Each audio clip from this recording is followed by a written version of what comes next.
आपको संबोधित करेंगे।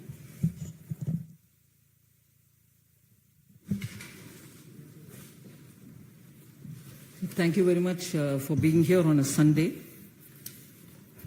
As Honorable MP, also media in charge, Anil Baluniji has said, PMS had a very impactful tour of the United States.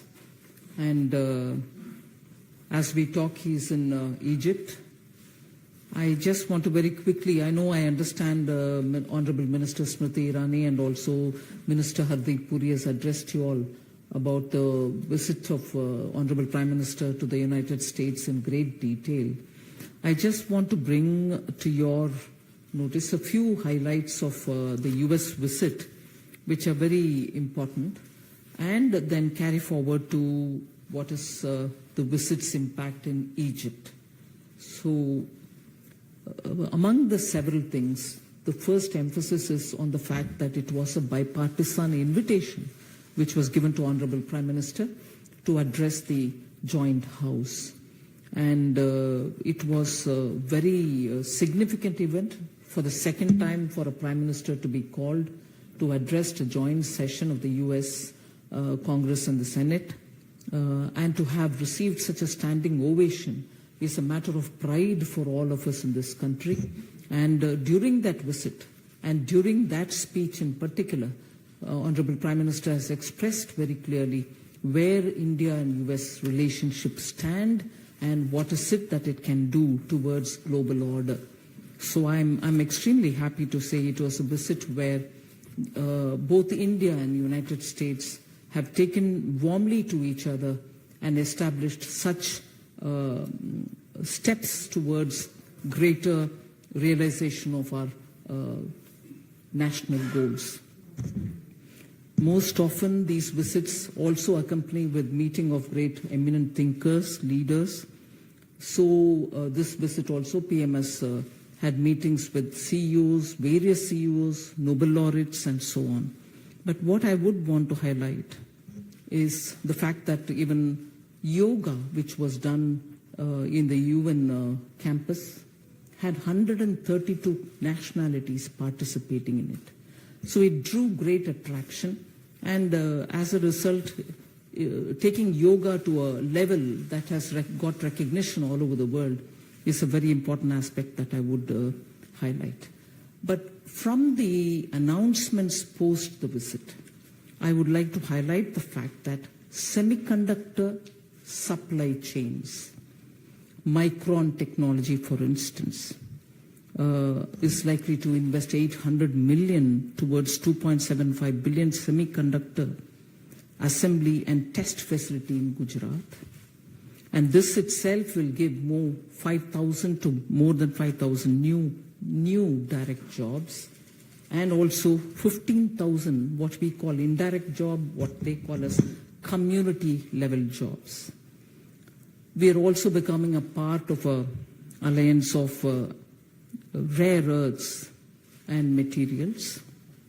And in this, it is expected to support more than 2 billion planned investment.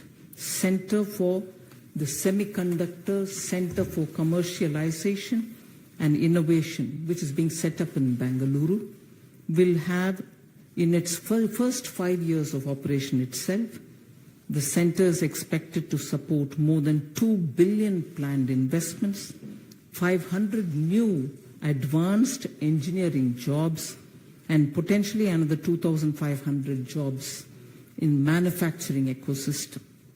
Now, this is a very big step forward.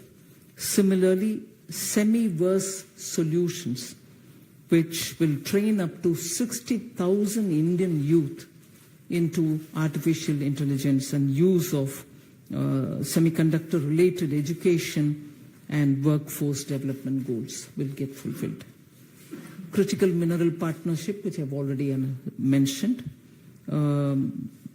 Quite a few of these companies are coming out and wanting to set up these capacities in India because lithium and cobalt and the use of these rare earths are going to make the future of energy and energy transition. So that's a second. Space also had great lot of achievements. Advanced training will be provided. NASA will be providing advanced training to ISRO, and that will also help for a joint effort to the International Space Station in 2024. Advanced telecommunication has also had agreement. India and US launched public-private joint task force for the development and deployment of open RAN systems. I'm just giving you the highlights and not going into the details of everything. Quantum and advanced computing has also received a joint Indo-US quantum coordination mechanism. You know, it was announced as a part of our budget. And then they will also support joint research in artificial intelligence, quantum, and advanced wireless technologies. And then there is also the arrangement with the National Science Foundation, which is the US body, and it announced that 35 joint research collaborations will also happen with the India's Department of Science and Technology, and they have also signed a new cooperative arrangement with the METI ministries. Department of Atomic Energy has also had a share in the agreements, is making 140 million in-kind contribution to the US Department of Energy. And finally, the seventh item is on innovation and fiber optics investments. India's Sterlite Technologies Limited has invested 100 million in the construction of optical fiber manufacturing units in Colombia, and that will facilitate 150 million in annual sports. But beyond all this, I'd certainly like to draw your specific attention for directly some very important defense production-related announcements. GE, which is the biggest of aeronautics companies, has signed an agreement with HAL for joint production of F414 engines, aircraft engines. Now, this will be made in India. 80% of technology is getting transferred. Now, I highlight this because it is HAL, about which repeatedly the Indian opposition sheds crocodile tears. What's happening to HAL? Bangalore, you're not doing much to it. Please understand, HAL is what is going to have this joint production agreement with the GE. Second, and these made in India engines will be used for HAL's own Tejas aircraft. You know, Tejas is a completely Indian made aircraft for which the engine now is being the GE F414 engines. Then we are also getting unmanned aerial vehicles, UAVs. The Sea Guardian MQ-9B is being brought into India. One of the biggest strength which we can provide to our armed forces. You also have an agreement, Master Ship Repair Agreement. India will now become the biggest center for ship repairs. Already the US Navy has concluded an agreement with the Kattupalli, which is very close to Chennai, Larsen and Toubro shipyard, where India will be the center and will be the hub to repair most of the major ships. And further, they are also trying to sign up with Mazagon Docks in Mumbai and with also Goa shipyard. So is also 3 Indian liaison officers who are going to be placed in the US command, and this will be very good in building our mutual capacities, and also emphasize on the Defense Accelerated Ecosystem, IndusX, which was inaugurated on June 21st, 2023. This will be a network of universities, startups, industry, and think tanks. And this will facilitate in joint defense technology innovation. There are also several people-centric steps which have been taken. You heard Honorable Prime Minister himself announce that for the H-1B visa extension, Indian citizens do not need to come back to their home country, but they can renew it even being there. That will save a lot of effort for our own people, otherwise they keep coming back and waiting to get it renewed. You also heard that there are 2 new consulates which are getting opened, Bengaluru and Ahmedabad. Fulbright Kalam Climate Fellowship, additional facilities also being brought in. 100 additional US undergraduate students will study or intern in India. This is also being people-to-people measure. And those who are interested in knowing, India is funding the establishment of a Tamil Studies chair in University of Houston. Aviation deals, which are commercial deals, have also happened just in time before Honorable Prime Minister went to US. So you've heard about that. Many other commercial decisions which I'll draw your attention to are Amazon, which will bring $15 billion and 26 billion in the country to investments to be made here. You heard Alphabet Sundar Pichai talking about opening a fintech center, global fintech sector in Gujarat, and indigenization is happening there. So I've just given you some highlights of the visit to the United States. But this minute, I like to highlight the fact that during his visit, which is ongoing in Egypt, our Prime Minister has been awarded the highest award, Order of the Nile. This is one of the oldest in the sense it existed in Egypt even before Egypt became a republic. During the emperor's rule earlier, also they had this award, but in 1953 this award was restarted under the Republic of Egypt, and it's the highest award being given, and it's a proud moment for India.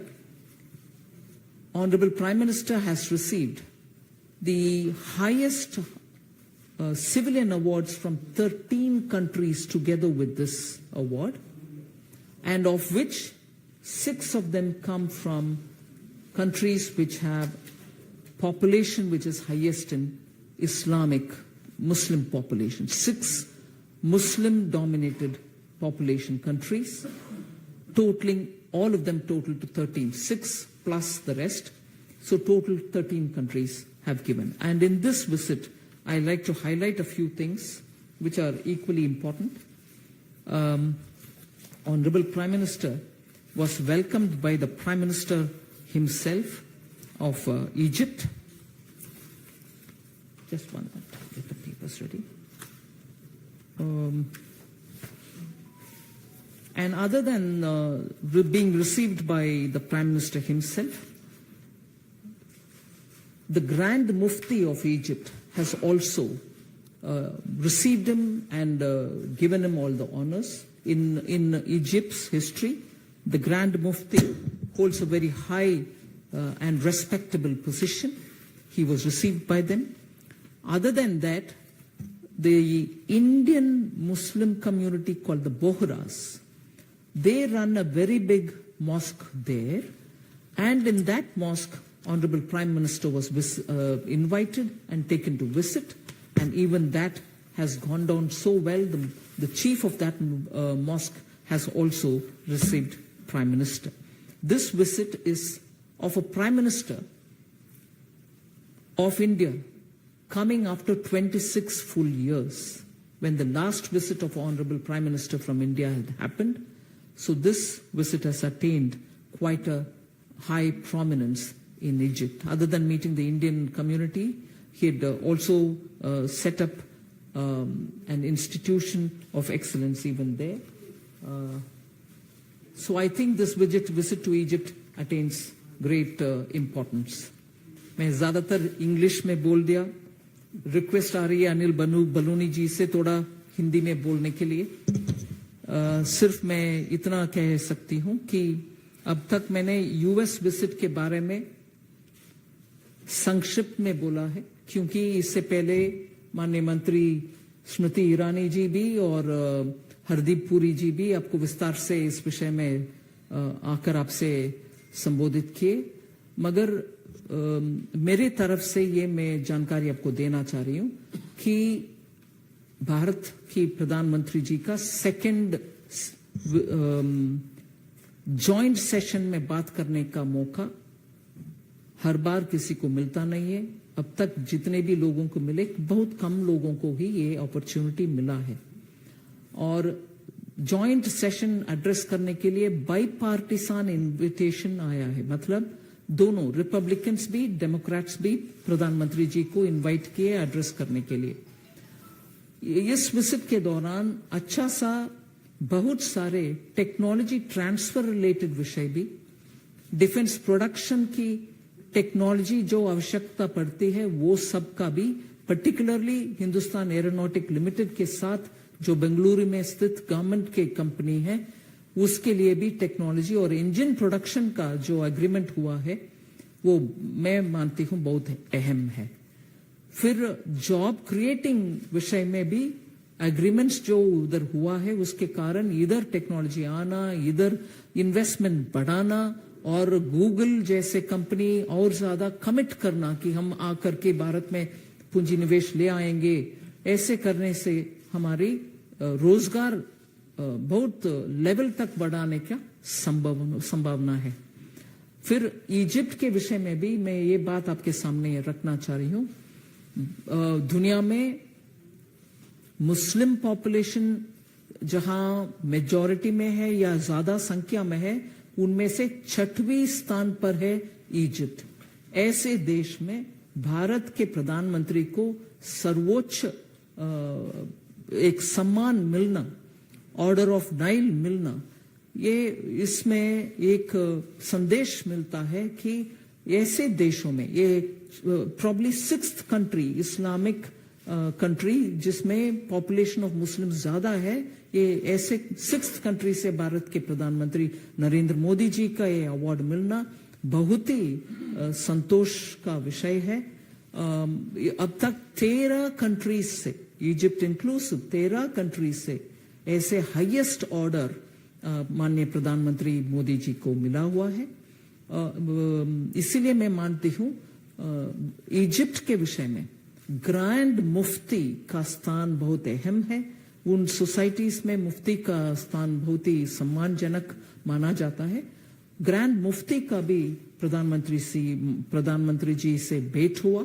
फिर भारत के Bohra community Egypt में बहुत अच्छा संख्या में present है, वो उस कम्युनिटी से भी प्रधानमंत्री जी का मीटिंग हुआ। मैं मेरा ओपनिंग स्टेटमेंट में इतना कहकर क्वेश्चंस के लिए छोड़ देती हूं। पार्टी के ओर से हम माननीय प्रधानमंत्री जी को बहुत ही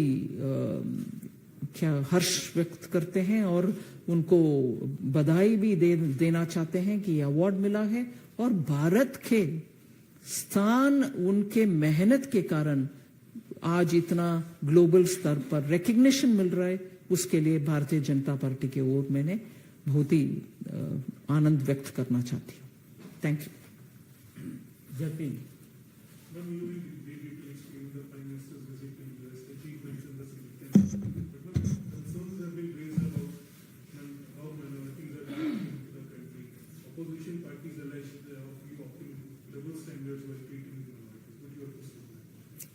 I think on this question, I've briefly explained also as to how out of the 13 awards that he's been given till now as Prime Minister of the country, 6 have been given by countries where Muslims are in majority.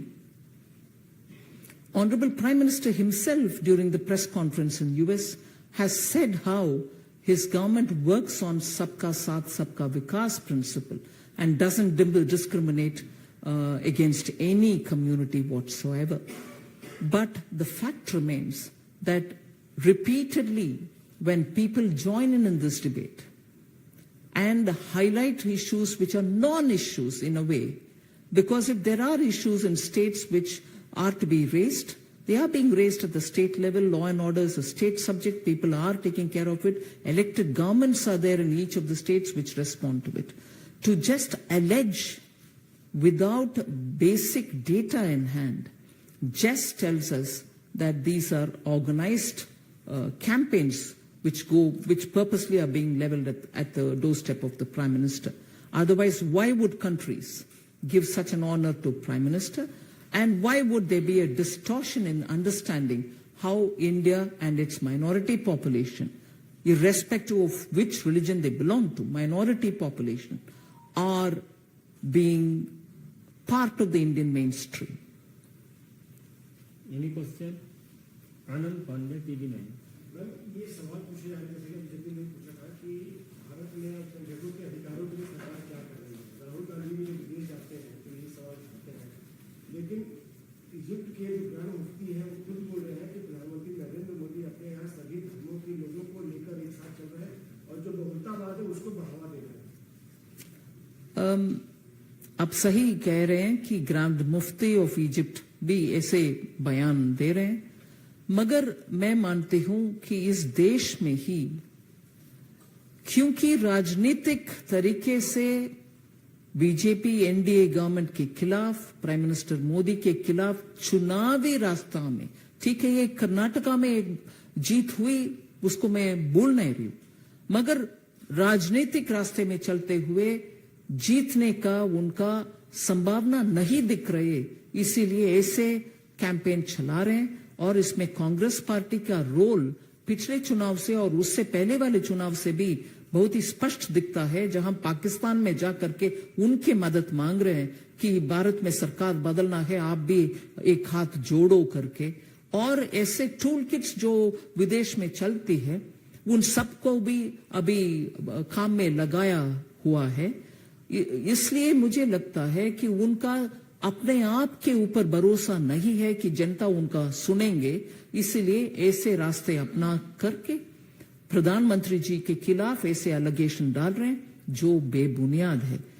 और ऐसे allegation डालने वाले का पीछे भी देखना चाहिए।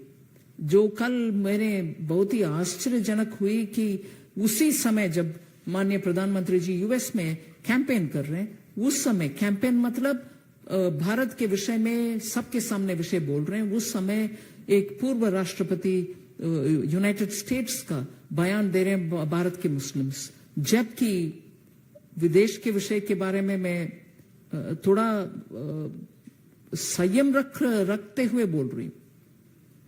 United states के विषय में हम अच्छा फ्रेंडशिप चाहते हैं, मगर उधर से भी भारत के रिलीजियस टॉलरेंस के ऊपर एक यूएससीआईआरएफ है, उनके कमेंट्स आ जाता है। राष्ट्रपति जी ने कुछ बातें बोल रहे हैं जहां शायद 6 देशों के खिलाफ जहां मुस्लिम पॉपुलेशन डोमिनेंट है, बॉम्बिंग हुई उन्हीं के कालों में।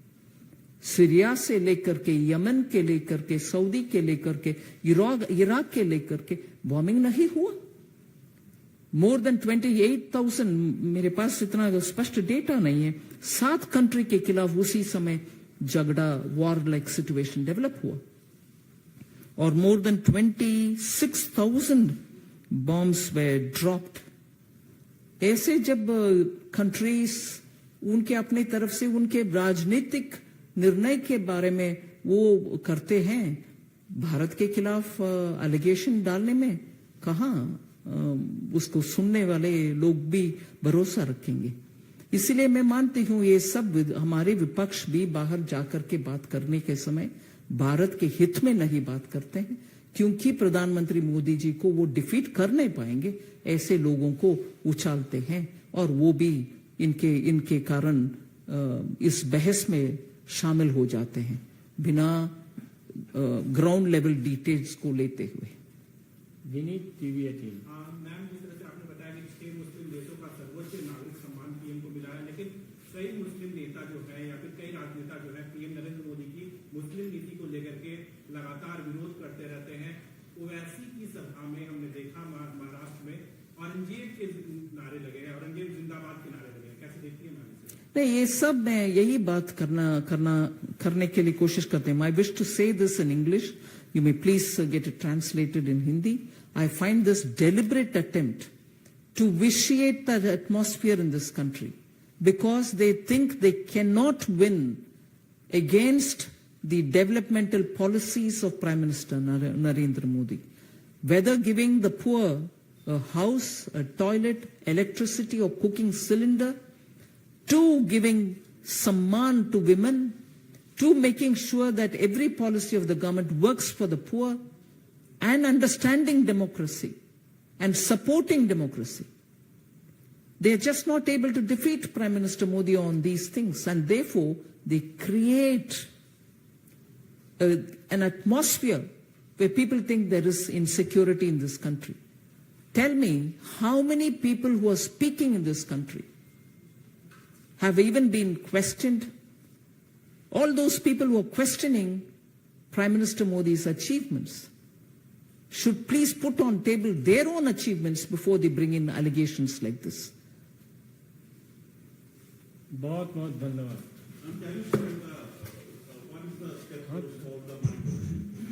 The Home Minister ji has spoken about it, so there's no need. Yesterday there was an all-party meeting also. There's no need to add on to it.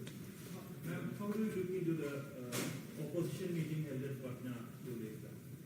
Yeah, they're coming together. I don't know for what. Their one-point agenda is defeat BJP. But are they saying what they will do to people? During their tenure, highest level of corruption prevailed in this country. Whereas now, 9 years have passed by, only development and development-related activities are happening, not one whisper of corruption. So first let them offer as to what they will do to the people rather than say, if we have to defeat Modi. That cannot be a negative agenda, cannot be what people want to hear from you. Say what you're going to do to the people. Last question. जी.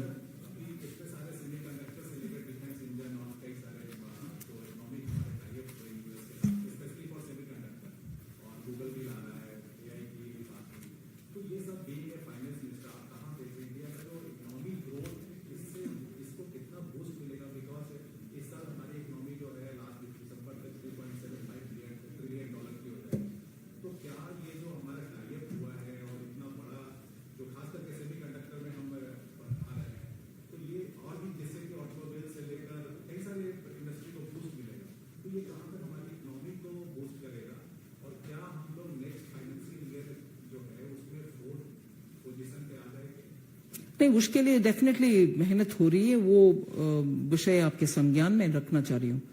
मगर ये semiconductor और investment इन सच technologies इतना rapid speed में भारत देश में हो रही है, जिससे सीधा असर जनता के ऊपर पड़ रही है. और जो अभी यूएस में साइन हुआ कि 65,000 हमारे लोगों को इस कारण ट्रेनिंग भी देंगे आर्टिफिशियल इंटेलिजेंस में, मतलब तुरंत हमारे युवा को इन एरियाज में सास, सॉफ्टवेयर एज ए सर्विस, इसमें भी डेटा सेंटर्स में, ग्लोबल डेटा सेंटर्स में भी ये सब काम में आएगा.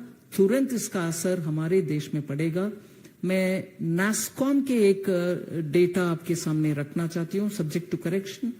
ग्लोबली मान लीजिए ग्लोबल डेटा सेंटर्स जो बड़ा बड़ा व्यवस्था है, डेटा होल्डिंग का, डेटा शेयरिंग का, डेटा प्रोटेक्शन रिलेटेड अंशों का ऊपर, और उसको डीप डाइव करने के लिए, डेटा का उपयोग करने के लिए ग्लोबल डेटा सेंटर्स बना रहे हैं पूरे दुनिया में. जहां तक मैंने सुना, अगर 100 सेंटर्स ऐसे दुनिया में सेटअप हो रही हैं, भारत में ऑलरेडी 50 हैव बीन सेटअप. आप नंबर का उदाहरण मैं सामने इसीलिए रख रही हूं, अगर पूरे दुनिया में 100 सेंटर्स रख रहे हैं, भारत में 50 सेंटर्स का ऑलरेडी एस्टैब्लिशमेंट का काम पूरे होने के कगार में है. और जो बाकी 50 दुनिया में है, उसमें काम करने वाले हमारे ही लोग जा रहे हैं.